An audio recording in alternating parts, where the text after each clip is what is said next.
Joining us now, Fox News contributors David Webb, Deroy Murdock. David, how many people were there? Sean, maybe there were 2,000 people. It was a small march. Al Sharpton just doesn't draw like he used to, and it barely filled the green between the press riser and the stage.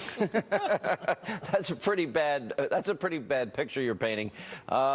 Did you sense, did anybody you run into, anybody there, at least open to the idea maybe choice in education is good for the black community, bringing jobs and corporations back to Michigan and Cleveland and Milwaukee and Philly? Is anybody listening to what's happening or watching what's happening? Yeah, I did find a few people that said they were willing to give him a chance, especially on the New Deal. They're looking at their economy, their jobs. But the majority of people are buying what Al Sharpton's selling, what Representative John Lewis is selling. Illegitimacy. He's a liar. He hasn't been inaugurated. They don't even want to give him a chance, but yet they're willing to give the failed policies another round, if you will. Ford, Carrier, Fiat, Chrysler, Apple, the guy from China that wants to create 1 million jobs. All these people now, because of the new economic environment, lower taxation, less regulation, are saying, okay, we want to create jobs. Jobs are going to Michigan. They're going to Ohio. They're going to Tennessee. Yeah. Why would anybody be against that or be against school choice, considering the black community has been disproportionately negatively impacted by bad schools? Today is MLK Day, and Donald Trump spent about an hour meeting with Martin Luther King III, the son of Martin Luther King Jr. Yeah. All right, they spoke about how to bring down poverty among black people. This is a very good thing. So we hear from the left that he's a hateful man and this is a white supremacist and all that sort of thing. And he spent about an hour today meeting with the son of Martin Luther King Jr. about how to make life better for black people. I think black folks. And they had a good meeting, a productive meeting, according to MLK III. Let's give this man, maybe 48 hours, 72 hours, maybe on Monday if things don't turn out, they can complain. The guy's not spent 2 minutes in the Oval Office. But he's already got these companies pledging to stay. All right, here's a question we've got to ask. How does this man, the Reverend Al Sharpton, go to the White House with Obama? Everybody kisses the ring that's running on the Democratic side for president. How does this man get away with all of this? I'm tired of the magazine. You ain't nothing. You a punk. Now come on, do something. We're the best chicken fries in the universe. But we don't want to buy some kind of sandwich chicken.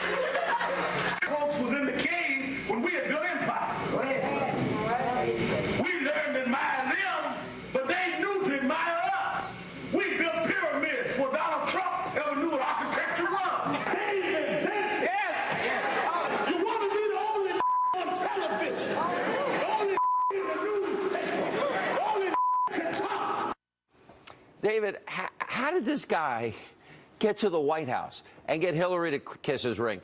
And nobody talks about it but me. How did that happen?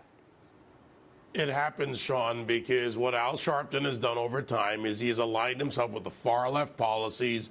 The National Action Network is nothing more than a megaphone for Barack Obama, for Hillary Clinton, the more left of the Democrat Party. But then what has he actually delivered? How many times have we gone into his marches and talked to the people that are there, and yet they keep accepting the failure that comes out of the Democrat policies? Did he talk to you himself? 1 in 6 people in John Lewis's district live in poverty, according to the Census Bureau, but yet they're talking about the illegitimacy of Trump's presidency. They've done this before. John Lewis did it to George Bush, said he wouldn't go to his inauguration. All right, hang on a second. Let me get... Sharpton carries that message, and the real victims are the young people I talk to, because they actually buy into it, and they're in college, and they don't see anything different than what he's feeding them. I think deep down what Sharpton left, what they fear, is not that Trump will fail, but that he'll succeed, that the economy will grow, that people will go back to work, that prosperity will boom, and black folks will go back to work in much higher numbers, and they'll say, you know what, this guy made